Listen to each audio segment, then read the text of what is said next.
Hello and welcome to Rajya Sabha Television. You're watching The Big Picture with me, Frank Rausen Pereira. Saudi Arabia on Sunday warned against threats to punish it over the disappearance of journalist Jamal Khashoggi as European leaders piled on pressure and two more US executives scrapped plans to attend a Saudi investor conference.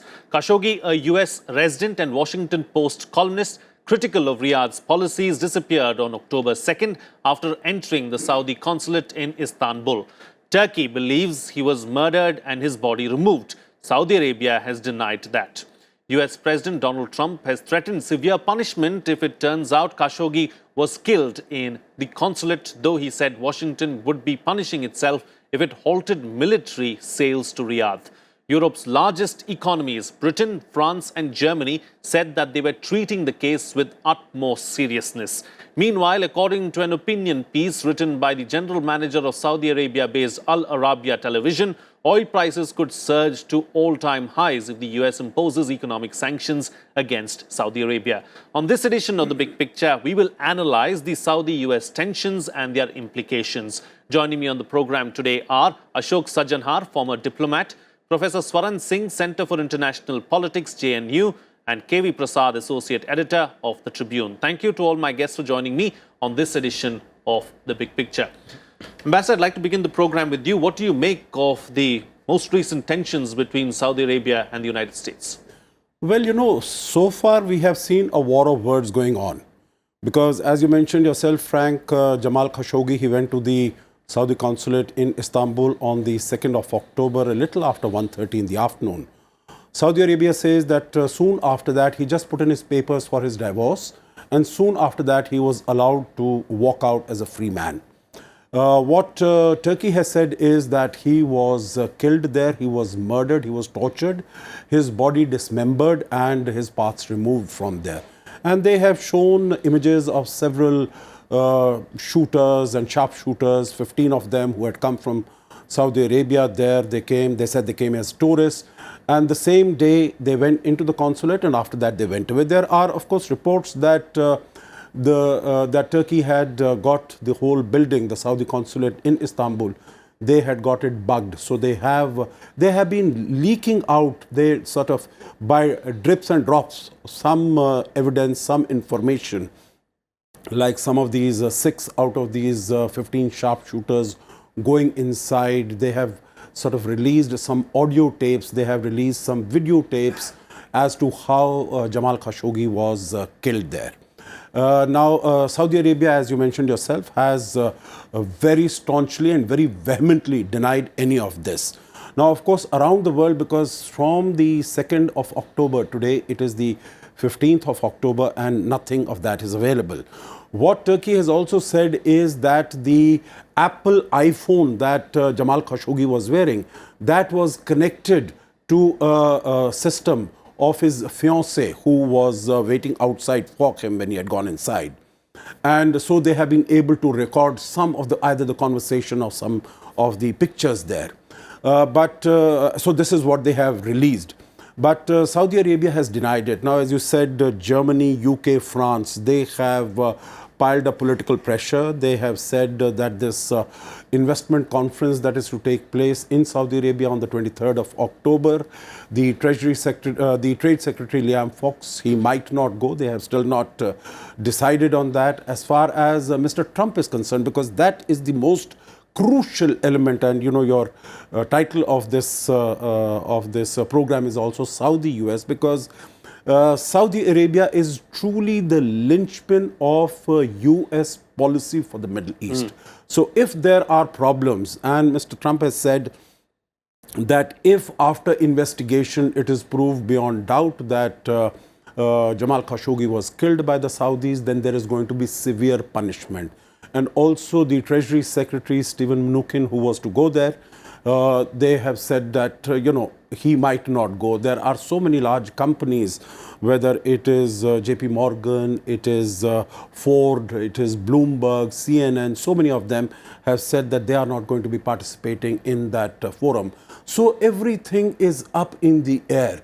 Saudi Arabia has said that if there is any attempt to put economic sanctions or political pressure, then they are going to retaliate. And as you mentioned, they are the largest producer, sitting on 26 billion barrels of oil.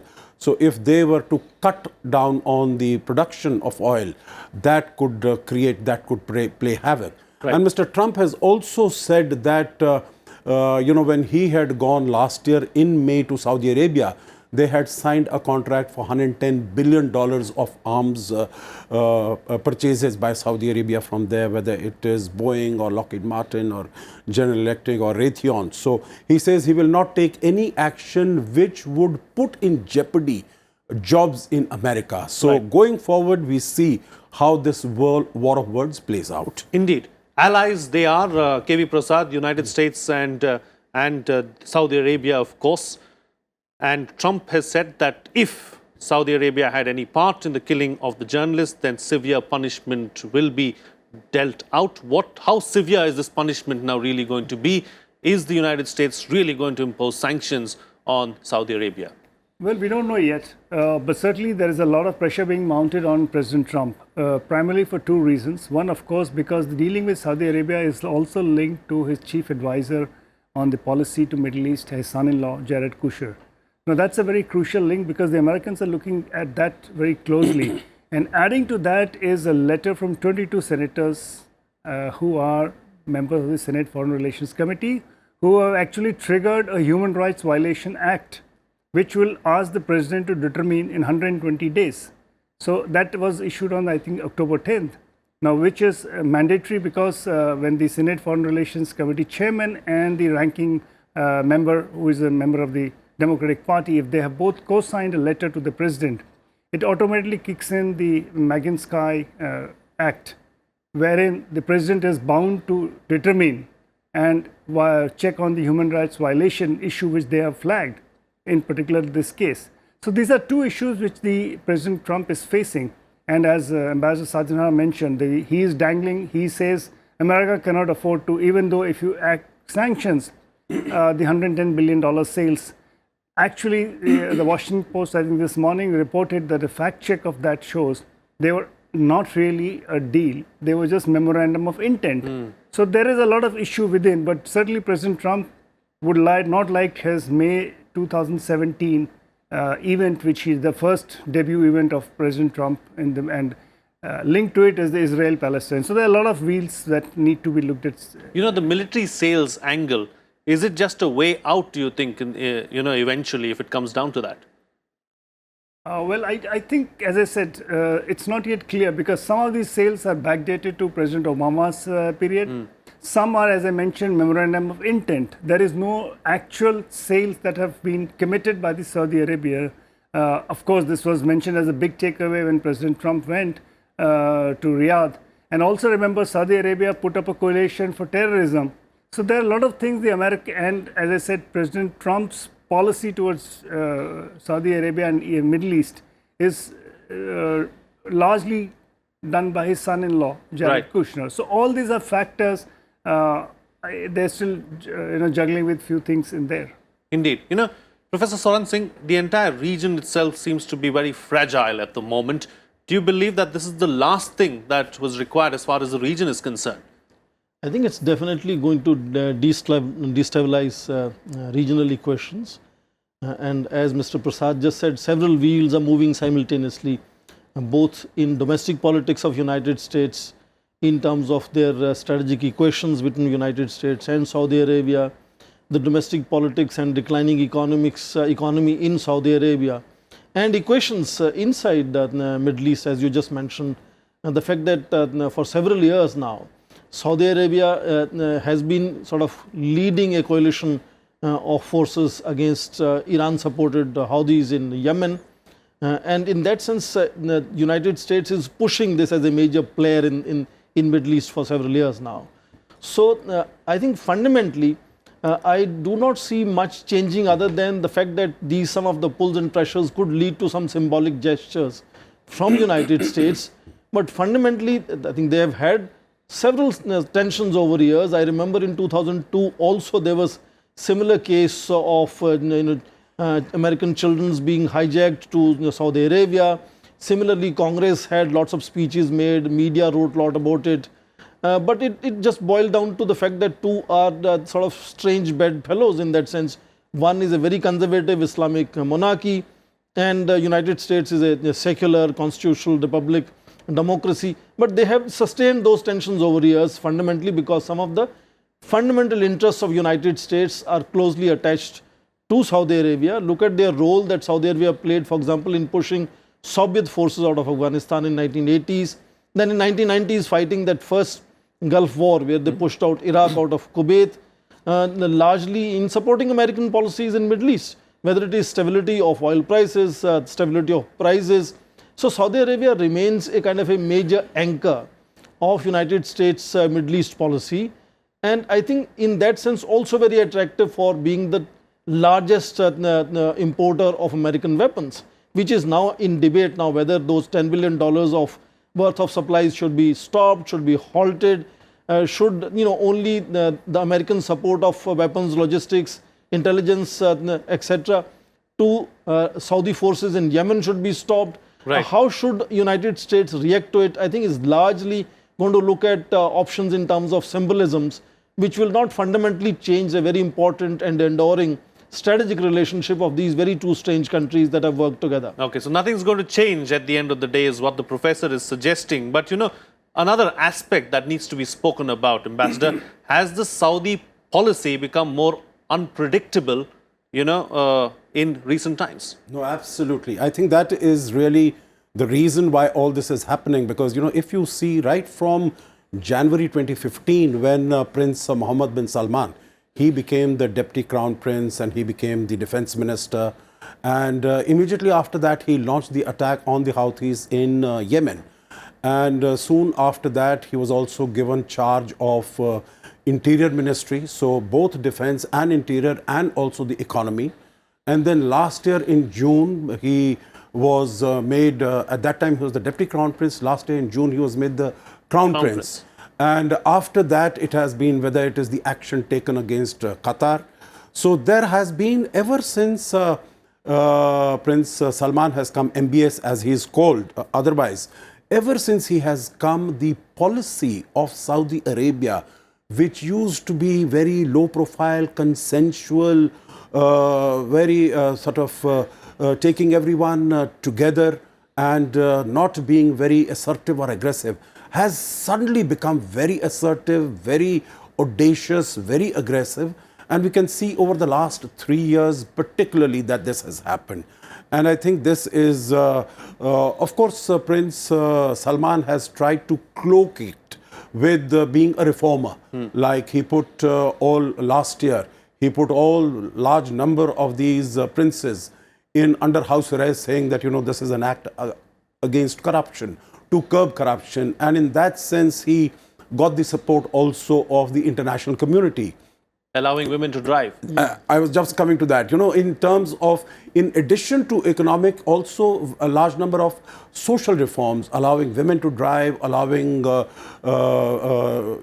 lessening the role of the religious police, and so many other things. So the international community, particularly in the West, had started seeing him as a symbol which was required for Saudi Arabia to introduce the reforms and to make it into a more modern economy and a society. But all this that has happened, I think this has put a huge question mark, because obviously everyone thinks that if anything would have happened at the Saudi consulate in Istanbul, it would have been done with the instructions of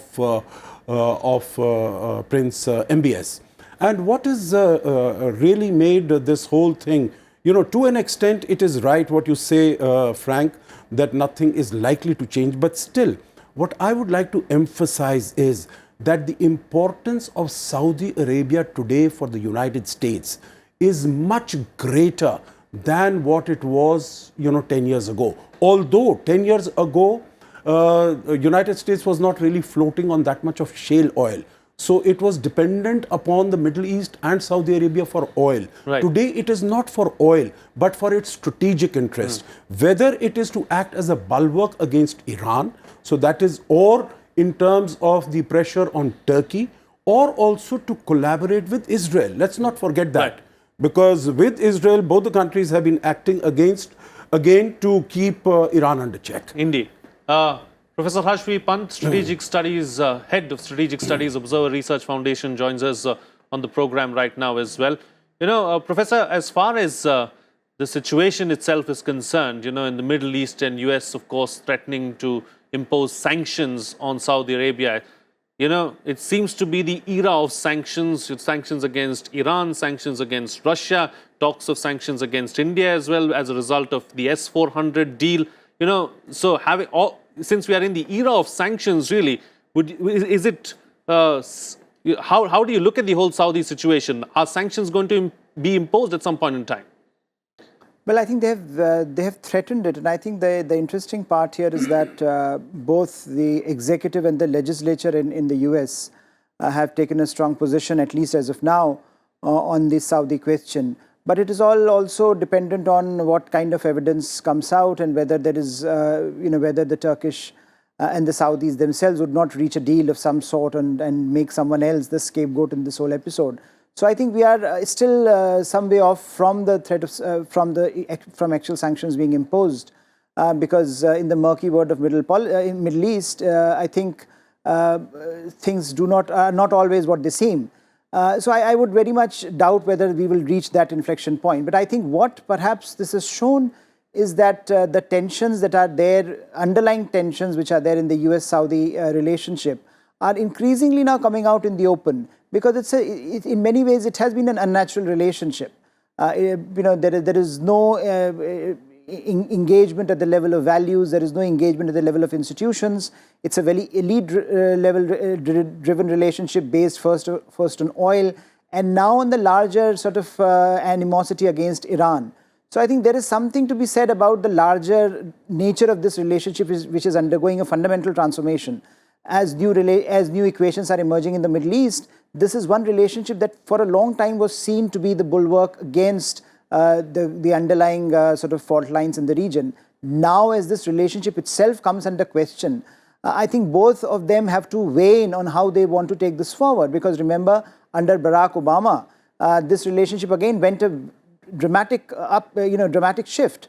So there was an administration under Obama which was questioning the very basis of this relationship and shifted the relationship and tried to shift the relationship in favor of Iran. And I think Trump has come back and sort of reasserted the Saudi and other Arab Gulf states. But I think increasingly the question is, on what basis do we take this relationship forward?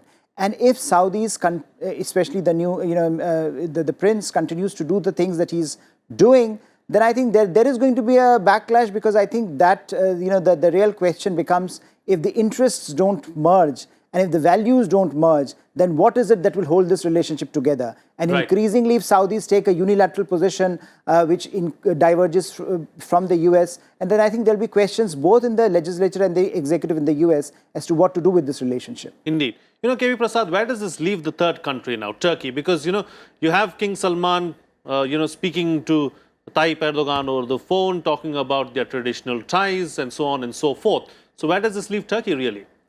Well, I think right now they're in a difficult spot, definitely, because they have to do the conduct. They've done the investigation, and and also some of the things that have leaked out, as Ambassador Sajinar mentioned, some of the video and audio clips. But certainly, this is something which has a lot of international repercussions, both for Turkey and because the Americans, and also remember, part of it is America is headed for elections. So there is a very overhang of domestic politics playing very high.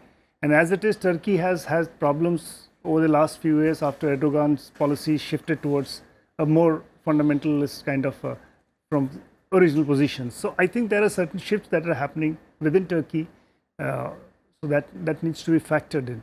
But certainly, it's a lot more interest depends on how the Saudis act in this, because they have their own. And remember, so this is, we'll have to wait and watch. I don't have any. Indeed, yeah, we will wait and watch, and we'll see how this develops, of course, but it is a big international story at this point in time. Professor Swaran Singh, as far as sanctions are concerned, the threat of sanctions, Trump going ahead with those threats eventually, be it China or be it any of the other states, is this the new normal really, as far as international policy is concerned? I think if you look at history of sanctions, post-World War II, they have never actually delivered. I am underlining never. Indeed, they have often encouraged the target countries to find other ways and means of either cheating, stealing, and then breaching through the norms by looking at partners who are willing to silently help them, but also being innovative and sort of being independent, autonomous in facing those realities. India has often been also subject to sanctions. So sanctions largely are symbolic, very often for domestic politics, to showcase that we are doing some action and sort of we are pushing other nations. So economic coercion has always been there. So even if, as I said, they are sort of slapped on Saudi Arabia, they'll largely be symbolic because they have a very strong otherwise relationship, and the sort of largely now being talked in terms of defense cooperation, but also a large, I think about a fair amount of 20 billion plus 25 billion trade between the two countries. And I think most important is the strategic interests where they see each other working together. Of course, there are also problems. Israel is one of them. For example, they have disagreed on even creation of Israel and then on several issues later, including the recent reorientation of United States towards the Jewish state. But fundamentally, it seems that both states see themselves as enduring allies. And in that sense, I don't think really, it's a sad thing that something of this nature has happened. And Turkey has, the onus basically lies on Turkey to undertake investigations. One could see that Turkey has had complex and difficult, even tension-ridden relationship with Saudi Arabia. Even in the last crisis in case of Qatar, Turkey clearly sided with Qatar in that case. So there could be also mutual suspicions on what kind of investigations could take place, what would come out of such an investigation over several weeks or even months. So fundamentally, I don't think the equations within Saudi Arabia and US are changing because they have a very strong mutual interest in sort of give and take that they have between themselves. But possibly it is, as you underlined in the beginning, would have a larger impact for the global economy. Oil prices are shooting up right in New Delhi, 84 rupees per litre petrol. So that kind of larger supplier of world being sort of at least pushed in terms of perceptions itself will push the prices of oil further. And I think that is something we have to worry.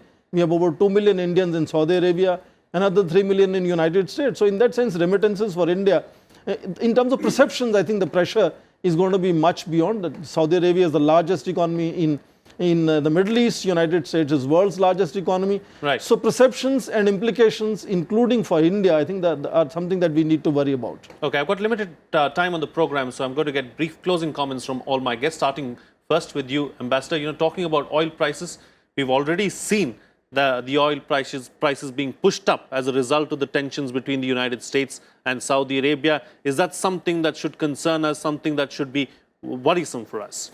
No, absolutely. I think we've been looking at, and both as far as the depreciation of the rupee is concerned, as far as the rise in oil prices is concerned, as far as the increase in the current account deficit. So it is definitely a matter of concern for us if this thing sort of... But as we were discussing earlier, I think this is both countries, although the values might not be the same, but the interests coincide to a very significant extent, both economic and political and strategic. So I think both of them will try to find a way out. In my view, again, you know, meaning what Professor Swaran Singh has said, I think sanctions at times have proved to be effective. We have seen it in Iran. When Mr. Rouhani signed the 2015 JCPOA, it was that the sanctions will be taken off and there will be better times for Iran. And also when Mr. Trump withdrew from that on 8th of May this year, it was greeted with a great deal of consternation and worry in Iran that again sanctions will come and economically they will not be able to progress. Similarly in North Korea, it was the pressure of these sanctions that really brought that regime, so to say, to its knees and forced it to negotiate. So sanctions have had some effect. The last comment here would be, I think the relations between Turkey and the United States have been very stressed ever since the coup took place in July 2016 because of Mr. Fethullah Gulen, who's supposed to be in the United States. And this is an opportunity that Turkey has got to reach out to the United States and try to mend its relations. And I think that is what it is trying to do. And it is trying to score something over Saudi Arabia, which has really become the biggest foreign relations partner of the United States in the Middle East. Indeed. Professor Pant, what implications are these tensions going to have on the global economy? Well, I would think very significant, and I think in particular, if the West in particular goes ahead and decides to take some strong action against Saudi Arabia, then I think there'll be some reaction from Saudi Arabia as well, and I think it's not going to be healthy for the economy. But I think let's also remember that one of the most significant impacts it's going to have is on Saudi Arabia itself. Here is a country that wants to open up to the world. Here is a country, here is a prince that wanted, last year was the darling of the Western investors. When he was hosting Investor Summit, he was being looked at as the new, Prince Charming of the Middle East, where he's bringing in new investment, fresh energy. So I think he wants to revamp his own economy, and at a time when he's reaching out to global investors, and the Western companies are going to be very suspicious. I think a lot of the companies have already withdrawn from this investor summit that he's hosting very soon. So I think there is going to be trouble for Saudi Arabia itself if it continues to pursue down this road, which is going to be very traumatic because I think the prince knows very well the Saudi Arabian economy is going through a crisis. Right. And unless he revamps it, unless he reaches out to the larger world, he's not going to have an impact on his domestic economics. And I think that's what perhaps should make him worry about some of these threats that are coming in. Perhaps these threats themselves will have some impact rather than the actual impact of sanctions. Right. KV Prasad, that having been said, the Saudi economy isn't doing too very well at this point in time. They seem to be struggling a lot as well. So they really have to tread cautiously going forward, isn't it? In fact, all the changes in policy and the approach and the kind of leniency or kind of allowing a more open society is all to move away from the oil-borne economy. I mean, gradually shift towards less dependent on oil revenues, because if you remember, not very far away, 2 years, 3 years down the line, oil was what, 42 a dollar? I mean, it went so low. That is the time when most economies in the Gulf, in particular West Asia or Middle East, decided to shift away from dependent on oil money. So that shift started there. So that's a very, very calculated approach they've taken to. So I think the stakes are very high at that level too. Yeah, the stakes are very high as far as Saudi Arabia is also concerned. And closing comment from you, Professor, before I wind up the program. Jamal Khashoggi disappeared on 2nd October. We are today speaking on 13th day. It's a sad story. We are discussing strategic equations between two major powers, Saudi Arabia and United States. Not much is likely to come out of this. If he is no more, then I think it's a really sad thing to happen. But that's a reality of international relations, I think, which we need to look at. And it's really important to think what could be possibly done that such things never occur. He's the most influential Middle East journalist known in the West, used to write a column for Washington Post. You couldn't be more public than this. And if that can happen to a kind of such a famous journalist, I shudder to think what happens to simple people on the street and who cares about them. Ambassador, I saw you jotting down something in your notebook. So do you want to tell us what that is? No, what I was looking at is, that Prince MBS, Mohammed bin Salman, he's very young. He's 33. And suddenly, over the last 3 years, all the responsibilities have been given. Before that, actually, he was in private enterprise. He was in the private sector. He was not really in government. It's only very recently that he started.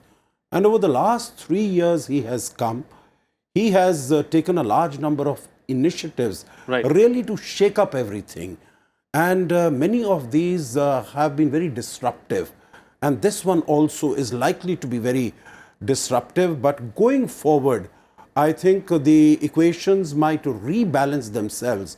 But both Saudi Arabia and the United States will see that it is in their interest for peace and stability and security in the Middle East to have good relations with each other. All right. On that note, then, we'll call it a wrap on this edition of The Big Picture. Thank you to all my guests for joining me on the program and putting things into perspective for us. That's it on this edition of The Big Picture. See you again next time.